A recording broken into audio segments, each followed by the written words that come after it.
నమస్తే. ఇన్నాళ్ళు నన్ను సపోర్ట్ చేస్తూ, ఎంకరేజ్ చేస్తూ మీ ప్రేమని నాకు అందిస్తున్న ప్రతి ఒక్కరికి కృతజ్ఞతలు. అలాగే ఈ వీడియో కూడా ఖచ్చితంగా మీకు ఉపయోగపడుతుంది. లైక్, షేర్ అండ్ సబ్స్క్రైబ్ చేసి మీ సపోర్ట్‌ని నాకు అందించండి. అలాగే ఈ వీడియో పట్ల మీకున్న అభిప్రాయాన్ని కామెంట్ సెక్షన్‌లో కామెంట్ చేసి తెలియజేయండి. ఇప్పుడు వీడియోని చూద్దాం.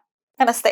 Welcome to our channel. నేను పద్మిని. ప్రస్తుతంతో పాటు ప్రముఖ ఆధ్యాత్మికవేత్త, వాస్తు జ్యోతిష పండితులు, లలిత ఉపాసకులు, వాస్తు జ్యోతిష శిక్షణ నిపుణులు బ్రహ్మశ్రీ నానాజీ పట్నాయక్ గారు మనతో పాటు ఉన్నారు. మాట్లాడదాం. సార్ నమస్తే సార్. శ్రీమాత్రే నమః. ఒక వర్డ్ ఈ మధ్య నెట్టింట తెగ వైరల్ అవుతుంది. అదే పంచగ్రహ కూటమి అని.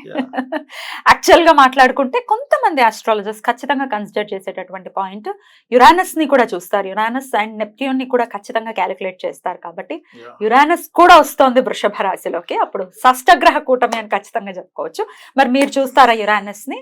అసలు దీని పంచగ్రహ కూటమిగా కన్సిడర్ చేస్తారా, షష్టగ్రహ కూటమిగా కన్సిడర్ చేస్తారా? ఎలా ఉండబోతోంది? తప్పకుండా చాలా మంచి ప్రశ్న వేశారు. ఎందుకంటే చూడ్డానికి మాత్రం పంచగ్రహ కూటమి లాగే ఉంటుంది, కానీ యురేనస్ కలిపితే షష్టగ్రహ కూటమి అవుతుంది. అయితే యురేనస్ ని ఎక్కడ కలపాలి, ఎక్కడ కలపకూడదు అంటే ఏ విషయాల్లో అంటే జన్మజాతకాలు అంటే పర్టికులర్ గా ఇప్పుడు చూడండి, మనకి ఆలయంలో చూసుకుంటే రవితో పాటు మిగతా 8 గ్రహాలు ఏవైతే ఉన్నాయి, 2 ఛాయాగ్రహాలు ఏవైతే 9 మనం నవగ్రహాలకే పూజ చేస్తాం. యురేనస్ నెప్ట్యూన్ పూజ చేయం. కానీ యురేనస్ దేని మీద ఎఫెక్ట్ చూపిస్తుంది, నవగ్రహాలు దేని మీద ఎఫెక్ట్ చూపిస్తాయి అంటే మనుష్యులకి, అంటే జీవరాశుల మీద నవగ్రహాలు ఎఫెక్ట్ చూపిస్తాయి. దేశము కాలం మీద యురేనస్ నెప్ట్యూన్ లాంటివి ఎఫెక్ట్ చూపిస్తాయి. అయితే ఈ యురేనస్ ఎప్పుడైతే రవితో పాటు కలిసి మొత్తం 6 గ్రహాలు యురేనస్ తో కలిపితే ఉన్నప్పుడు ఇది దేని మీద ఎఫెక్ట్ చూపిస్తుంది అంటే మొత్తం దేశం మీద ఎఫెక్ట్ చూపిస్తుంది. ఎలాగా అంటే అదేదో ఎలక్షన్స్ మీదే, రిజల్ట్స్ మీద, కానీ జబ్బులు రోగాలు ఏం రావు. చాలా మంది కరోనా అనుకుంటున్నారు, కానీ కరోనా లాంటివి ఏమీ రావు. ఎందుకంత ఘంటాపదంగా ఎందుకు ఘంటాపదం చెప్తున్నాం అంటే, మీరు కరోనా వచ్చినప్పుడు డేటా మన గ్రహస్థితి చూసుకోవాలి. కరోనా వచ్చినప్పుడు కానీ మనకు ఒకప్పుడు ప్లేగు వ్యాధులు కొన్ని వచ్చాయి మనకి ఎవ్రీ 100 years ఒకసారి. అవి వచ్చినప్పుడు ఏమవుతుందంటే జీవుడు పాడవుతాడు. పర్టికులర్ గా జీవుడు నీచబడ్డాడు. మనకు మొన్న కరోనా వచ్చినప్పుడు మకర రాశిలో జీవుడు కర్మకారకుడు, అంటే గురువు నీచబడి మరలా శని కాంబినేషన్ వచ్చింది అక్కడ. అందుకని నీచబడి ఉన్నప్పుడు ఏమవుతుందంటే జీవరాశుల మీద ప్రభావం చూపించాలి. అందుకని జీవరాశులన్నీ ఇబ్బంది అయ్యాయి. అంటే ఏమిటి, కొన్ని జంతువులు చనిపోవడం కావచ్చు, మనుషులు కోవిడ్ వచ్చి మరణాలు జరగడం కావచ్చు, ఇవన్నీ జరిగాయి. కానీ ఇప్పుడున్న పరిస్థితి ఏమిటంటే జీవుడు వృషభంలో ఉంటున్నాడు. అది ఏ సైన్ అంటే మనీ సైన్. అట్లాగే శుక్రుడు అక్కడ కంబస్ట్ అవుతున్నాడు, బుధుడు అక్కడ ఉంటున్నాడు, బుధుడు కంబస్ట్ అవుతున్నాడు, యురేనస్ ఉంటున్నాడు. ఇట్లా ఉన్నప్పుడు ఏం జరుగుతుంది అంటే గవర్నమెంట్ లో మార్పుల వల్ల, అంటే గవర్నమెంట్ ఒక తీవ్రమైనటువంటి డెసిషన్స్ తీసుకునే ఛాన్సెస్ ఉంటాయి. అంటే అసలు మనం ఊహించలేం ఇట్లాంటి డెసిషన్ తీసుకుంటుందా గవర్నమెంట్, ఇంత డేర్ స్టెప్ తీసుకుంటుందా. ఎందుకు అంటే రవి తన రాశి నుంచి దశమంలో వెళ్ళి కూర్చున్నాడు. ఇది మెయిన్ పాయింట్. రవి తన స్థానం నుంచి దశమ స్థానంలోకి వెళ్ళి ఉన్నాడు. అలా తన స్థానం నుంచి దశము, తన స్థానం నుంచి లాభ స్థానాల్లో ఉన్నప్పుడు గవర్నమెంట్ ఏం చేస్తుందంటే తను చాలా విషయాల్ని, చాలా కఠినమైనటువంటి నిర్ణయాలు కొన్ని తీసుకోవడం జరుగుతుంది. అంటే కొన్ని రూల్స్ కానీ రెగ్యులేషన్స్ మార్చడం కానీ. అంటే జస్ట్ డే అంటే 4th కి ఎలక్షన్ రిజల్ట్ వచ్చేస్తుంది సార్. ఆబ్వియస్ గా 5th కే కైవసం చేసుకోబోతున్నారు మళ్ళీ ప్రభుత్వం. ఉన్న వాళ్ళే ఉంటారా, వేరే వాళ్ళు వస్తారా తెలియదు, కానీ అప్పటికి డెసిషన్ తీసేసుకునే పరిస్థితి ఉంటుంది. వెంటనే నెక్స్ట్ డే 1-2 days లో. అంటే ఎందుకంటే ఎక్స్పెక్ట్ చేయొచ్చా? ఇప్పుడు బీజేపీ గవర్నమెంట్ చెప్తోంది సిఏని క్యాన్సిల్ చేస్తాము, ఇట్లా రకరకాల పెద్ద డెసిషన్స్ తీసుకుంటారు దానివల్ల. అయితే ఏంటంటే ఈ మీన రాశిలో రాహు ఉన్నప్పుడు మాత్రం జనాలందరూ ఒకటి అనుకున్నది ఇంకోటి జరుగుతుందండి. కంప్లీట్ రివర్సల్ అవుతుంటాయి. అది చాలా అసలు డిఫరెంట్ కాంబినేషన్ అది మీన రాశిలో రాహు ఉన్నప్పుడు ఈ గ్రహస్థితి అనేది. అయితే ఇక్కడ ఏంటంటే ఫస్ట్ ఆఫ్ ఆల్ ఈ యురేనస్ కలయిక అనేటువంటిది మాత్రం దేశవ్యాప్తంగా ఇది. అయితే ఇప్పుడు ఏదైనా రేపొద్దున్న యుద్ధాలు ఇవన్నీ ఈ పంచగ్రహ కూటమి వల్ల రావు. కుజుడు అంటే యుద్ధానికి కారకుడు, ఈ సంవత్సరానికి అధిపతి కుజుడు. అది కాకుండా మనకి క్రోధినామ సంవత్సరం. ఆ కుజుడు ఫైరీ సైన్ లో ఎంటర్ అవుతున్నాడు ఇప్పుడు మనకి, అంటే మేషంలోకి ఎంటర్ అవుతున్నాడు. తన own house and fiery sign లో ఎంటర్ అవడం వేరు, వెనకాత శత్రువు ఉండడం వేరు. అంటే ఎట్లా అంటే ఒక వ్యక్తి తన ఓన్ హౌస్ లో మంచి పవర్ లో ఉన్నప్పుడు ఒక శత్రువు చూస్తున్నాడు, అప్పుడు ఎలా ఉంటుంది, శని చూస్తున్నాడు, దృష్టి, 3వ దృష్టి. అప్పుడు అది గొడవకి దారి తీస్తుంది. అంటే కమ్యూనికేషన్. అంటే అయితే కుజుడు ఇక్కడ ఉన్నప్పుడు ఏమవుద్దంటే మన శత్రు దేశాలకి ఇబ్బంది వస్తుంది, మనకు కాదు. శత్రు దేశాలను మనం జయించడం, శత్రు దేశాల మీద మనం వీటిని మనం పొందొచ్చు అనమాట. అంటే సక్సెస్ మనం పొందుతాం అనమాట. Hmm. అటువంటిది కాకపోతే యుద్ధ వాతావరణము, కొంత యుద్ధ సంబంధించినవి, ఒకవేళ యుద్ధం అంత పెద్దగా యుద్ధ సంబంధించిన రాకుండా ఏదో చిన్న పోయినా కూడా భయంకరమైన వర్షాలు లేదా బాగా ఎండ. ఇప్పుడు మనకి జూన్ నుంచి కొంత వర్షాలు పడాలనుకుంటాం, సడన్ గా ఒక రోజు ఎండ వస్తుంది, సడన్ గా ఒకసారి వర్షం, విపరీతమైన 2-3 రోజులు విపరీతమైన వర్షాలు. అంటే ఏమిటంటే ఈ ఫైరీ ప్లానెట్స్ ఎప్పుడైనా ముండైన ఆస్ట్రాలజీ పరంగా ఈ వీక్షణ ఉన్న కలయిక ఉన్న ఇటువంటి ఫలితాలు ఎక్కువగా జరుగుతూ ఉంటాయి. Beautiful sir. అయితే 5th 6th లో మాత్రమే ఈ షష్టగ్రహం అనండి, లేకపోతే షష్టగ్రహమే మళ్ళీ ఎలాగో యురానస్ కూడా వస్తుంది కాబట్టి, మరి ఈ సమయంలో పుట్టిన జాతకులు ఎలా ఉంటారు అనుకోవచ్చు? అన్ని గ్రహాలు ఒకే ఇంట్లో ఉండటం. అయితే ఇక్కడ ఏంటంటే 5 గ్రహాలు ఒక రాశిలో ఉన్నప్పుడు అది కొన్ని రాశులనేమో విపరీతంగా ప్రభావితం చేస్తుంది, అంటే పాజిటివ్ గా చేస్తుంది, కొన్నిటిని నెగిటివ్ చేస్తుంది. అంటే ఎలాంటి ఉదాహరణకి మేష లగ్నంలో పుట్టారు, పోనీ ఆల్రెడీ ఇప్పుడు మేష లగ్నం వారికి కానీ మేష లగ్నంలో పుట్టిన వారికి కానీ ఇక్కడ ఏం జరుగుతుందంటే వీళ్ళకి కొంచెం కమ్యూనికేషన్ రిలేటెడ్ సంబంధించిన విషయంలో ఇబ్బంది ఉండడం ఇట్లాంటివి జరుగుతూ ఉంటాయి. బట్ ఫైనాన్షియల్ గా గ్రోత్ బాగుంటుంది. ఈ పంచగ్రహ కూటం ఉన్నప్పుడు మేష లగ్నంలో పుడితే ఫైనాన్స్ స్థానంలో అధిక గ్రహాలు ఉన్నాయి కాబట్టి ఆ విషయంలో అద్భుతంగా ఉంటుంది, ఎటువంటి డౌట్ లేదు.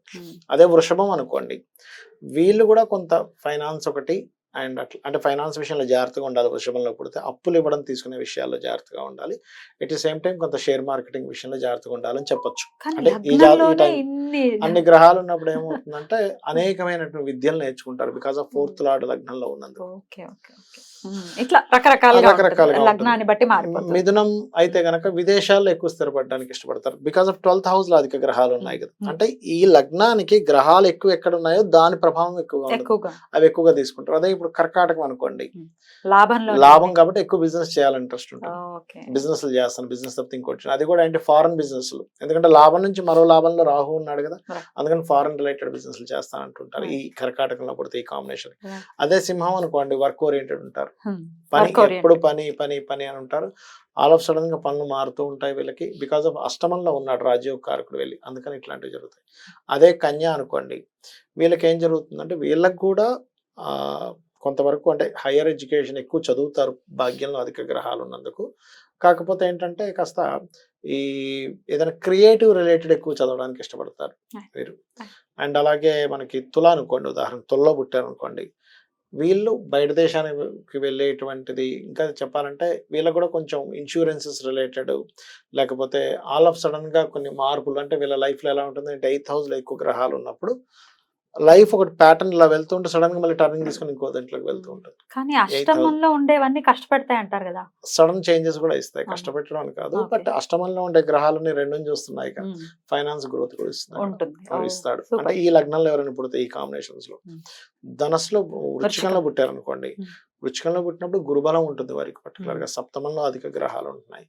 బట్ ఇదేంటంటే ఇది ఎటువంటి ఫలితాలు ఇస్తుంది అంటే పర్టికులర్ గా కొంచెం ఇక్కడ అధిక గ్రహాలు ఉన్నందుకు వివాహం విషయంలో కొంత స్ట్రెస్ ఇస్తుంది, కాకపోతే కొంచెం త్వరగా వివాహం అయ్యే యోగాన్ని కూడా ఇస్తుంది ఇక్కడ, కాకపోతే కొంత స్ట్రెస్ కూడా ఇస్తుంది, రెండో ఇస్తుంది. కాకపోతే వీరికి విదేశీ యోగాలు ఇస్తుంది. ఇక్కడ సప్తమంలో అధిక గ్రహాలు ఎవరికైనా ఉంటే విదేశాలకు వెళ్తారని చెప్పొచ్చు.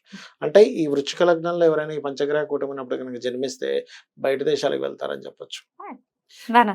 ధనస్సు వారికి అయితే కొంచెం, ధనస్సు లగ్నం వారికి సహజంగా 6లో గ్రహాలు ఉండగా జన్మించిన వారికి వివాహ జీవితం అంటే విషయంలో కొంత 2 మ్యారేజ్ ఇస్తుందండి. ఎందుకంటే 6లో అధిక గ్రహాలు అయిపోయి 7కి నెగేటివ్ లో పడ్డాయి గ్రహాలని. సో 7th హౌస్ అనేది తన అస్తిత్వాన్ని డౌన్ అయింది 6లో అధిక గ్రహాలు ఉన్నప్పుడు.